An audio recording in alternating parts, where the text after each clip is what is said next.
নমস্কার বন্ধুরা, তোমরা হচ্ছে তোমাদের YouTube channel study knowledge academy. এই মুহূর্তে একটা ইম্পর্টেন্ট আপডেট তোমাদের জন্য, একটা গুরুত্বপূর্ণ এবং খুশির খবর আসতে চলেছে তোমাদের WPSI।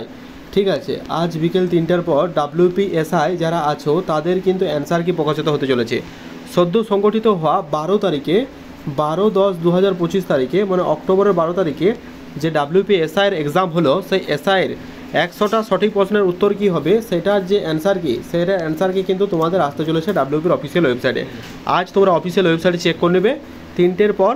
গতকাল একটা ভিডিও আপলোড করেছিলাম যে পিএসসি ক্লার্কশিপের রেজাল্ট কিন্তু আজ আসছে। তোমরা বিকেল 4টার সময় আজকে রেজাল্ট দেখতে হবে। সেই মতো 4:03 তোমাদের পিএসসি ক্লার্কশিপের রেজাল্ট কিন্তু প্রকাশ করে দিয়েছিল তাদের অফিসিয়াল ওয়েবসাইটে। সেই যে একটা খুশি ছিল, এবং তোমরা বলেছিলে, অনেকে কমেন্ট করেছিলে যে হ্যাঁ রেজাল্ট কিন্তু এসেছে এবং অনেক আপডেট কিন্তু প্রোভাইড করা হয়েছিল। সেই অ্যাকর্ডিং কিন্তু রেজাল্ট আসে এবং প্রায় 89,000 কিন্তু তোমাদের প্রিলিতে পাস করা হয়। এবং সেখানে একটা সমস্যা হচ্ছে, সেই সমস্যাটা হচ্ছে যারা সদগো ইডাব্লিউএস আছো তারা নাকি সমস্যা হচ্ছে। একটা রিক্রুটমেন্ট সেকশন চালু করার সাথে কী করে সদগো ইডাব্লিউএসরা বাদ চলে যায় ইডাব্লিউএস থেকে, সেটা কিন্তু অনেকের সমস্যা হচ্ছে। তো তোমরা যারা সদগো ইডাব্লিউএস আছো তারা কিন্তু অবশ্যই কমেন্ট করে জানিও, কারণ সদগোবরা ইতিমধ্যেই ইডাব্লিউএসের সুবিধা নিয়েছে। এবার হঠাৎ করে তাদেরকে যদি ওবিসি করা হয়, তারা তো সেই সুবিধা নিতে চায় না। তো সেই নিয়ে একটা সমস্যা তৈরি হচ্ছে। তোমরা কারা কারা সদগো ইডাব্লিউএস আছো কমেন্ট করে জানাও।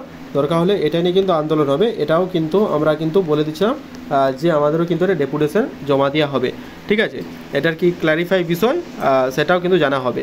তো মেন বিষয় আজকে তোমাদের WPSI এর যে অ্যান্সার কি, WPSI যে অ্যান্সার কি, সেই অ্যান্সার কি আসছে, সেখানে তোমাদের কাট অফ মার্কস কত হবে সেই নিয়েও কিন্তু আমি পর্যালোচনামূলকভাবে আলোচনা করে দিয়েছি। তোমরা যারা ভিডিও দেখো WPSI কাট অফ কত হতে পারে তোমরা দেখে নিও। ঠিক আছে, এবার কাট অফ তুলনামূলক এবার অন্যবারের থেকে একটু হাই যাবে, কারণ কোশ্চেনপত্র যে লেভেল সেটা কিন্তু একদম ইজি ছিল, খুবই ইজি ছিল WPSI লেভেলের যে কোশ্চেন। কারণ যারা সদ্য প্রিপেয়ার্ড হচ্ছে তারাও কিন্তু মোটামুটি আমি যেটা জানলাম যে 85 বা 80 এর কাছাকাছি যারা ভালো প্রিপারেশন নিয়েছে তারা কিন্তু মার্কস করে এসেছে। তো এই ব্যাপারটা কিন্তু মাথায় রাখতে হবে। তো তুলনামূলক কাট অফ এবার কিন্তু একটু বেশি যেতে চলেছে।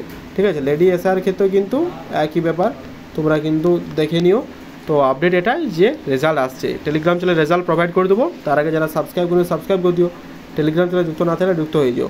আর একটা কারা তোমরা সদগো ইডাব্লিউএস আছো তারা কিন্তু অবশ্যই কমেন্ট করো। তোমার একটা গ্রুপ ক্রিয়েট করা হবে, সেই গ্রুপের মাধ্যমে তোমরা যুক্ত থাকবে বা টেলিগ্রামে যুক্ত থাকবে। তোমরা কিন্তু তোমাদের যে সমস্যা সেটা কিন্তু তোমরা জানিও। ঠিক আছে, নাহলে কিন্তু অনেক বিপদে পড়বে। যারা ক্লার্কশিপ পাস করলে তারাও কিন্তু জানাতে পারো ইডাব্লিউএস সদগোপ যারা আছো। ঠিক আছে, তো আজকের ভিডিও এতটা অবধি, দেখে জানিও কেমন লাগলো।